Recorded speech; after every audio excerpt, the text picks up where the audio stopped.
club was chartered in 1920, so this year we're going to be celebrating 95 years of Rotary service. Our club has been involved with the 5 avenues of service, even when Rotary International is only officially recognizing 4. And you might infer that that avenue was youth, and so it was. Our club has always been focused on youth, and it's one of our primary areas that we continue today. My first exposure to Rotary was participating with the Rotary Common School hockey program. And in those days, Rotary provided uniforms as well as ice time to all of the Sydney area elementary schools and junior highs. And as a result of that, I got to play some hockey. I wasn't very good, but I did get to play some hockey. And also when I was a little younger, and I was a lot younger, in the summertime I swam at Rotary Park on Rotary Drive, and the Rotary Club initiated the funding and later turned that facility over to the city, but it resulted in supervised swimming every summer, and as well as a playground area for families. And in the winter, there was always some pond hockey to be had on the same body of water. Earlier, before healthcare was at the state where it is today, the Rotary Club of Sydney would bring in some specialists for children, and we called those clinics, not in keeping with today's terminology, but they were referred to as crippled children's clinics. And we brought in specialists in orthopedics, neurology, and plastic surgery to service children, not just in the Sydney area, but all over Cape Breton. And Rotarians staffed the reception room, made the appointments, did the mail-outs, and whatever. Later, that service was taken over by the Abilities Foundation.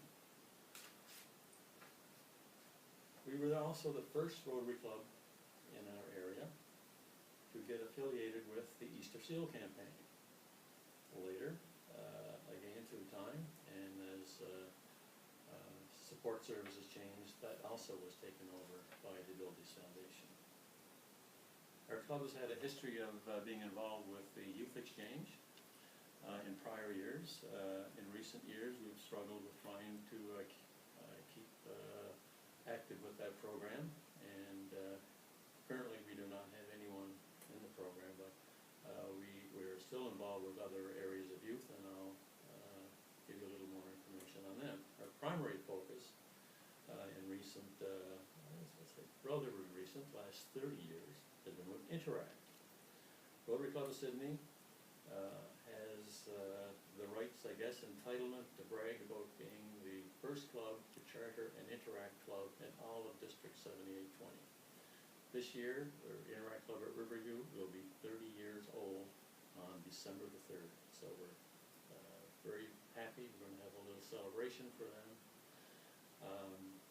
Our other first in respect to Interact is the chartering of the first First Nations club, certainly in this district, and we think also in the country.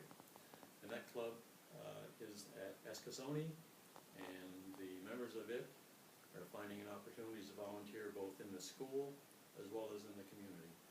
And it was a great day when we chartered that. The chief was so impressed with our opportunity that he participated in the video conferencing, interrupting a council session that he was at, and we have continued to have good relations with continuing to focus on our services towards youth. Our Rotary Club has been the sole sponsor of Rotary 693 Air Cadet Squadron, which was chartered in 1959. So we have 55 years of affiliation with that, and we've been their sole sponsor during all of that time. We also participate for decades with the Adventures in Citizenship program that's sponsored by the Rotary Club of Ottawa. And this year again, we will be sending a student off to Ottawa, and we'll be picking someone from one of our 2 Interact clubs. We also sponsor scholarships from a trust fund that we were the beneficiaries of, and annually We give scholarships to 2 of the Sydney area high schools, and we've given 10 $1,000 scholarships last year, and we're able to. We always give preference, again, to students that are in our Interact Club. And for many years, we've also supported the Breakfast in School program, and the one at Riverview, we've been doing that now for approximately 12 years since its inception, and we continue to support that this year. At CBU, our club, in recognition of Rotary's centennial celebration, was the catalyst in enabling the university to develop and fund the equipment for the Rotary Music Room. It's a digitization lab, and through it, the university has been able to convert all the old analog tapes and records and everything to digitized form, thus preserving some of the Gaelic culture and the history of the island in the preservation of the university's folklore and ethnomusicology program. So it's been a great asset to the university, and it's valued at in excess of $1 million, and we were instrumental in getting that established at the university.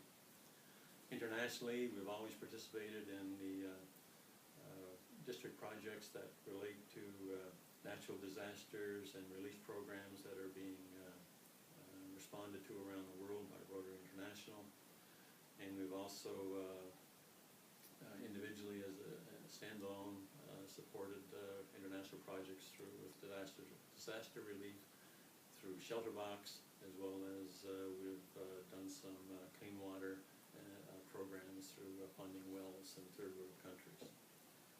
So, and we've always supported the groups at exchange teams. We're hosting them, and we're bringing them around to get some vocational experience, and again, helping to promote the Fellowship of Rotary on an international basis.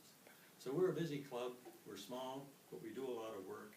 And as in the opening, we've been around for 95 years. We're looking favorably to the 100 and thinking the best is yet to come. So thank you very much for your interest in our club.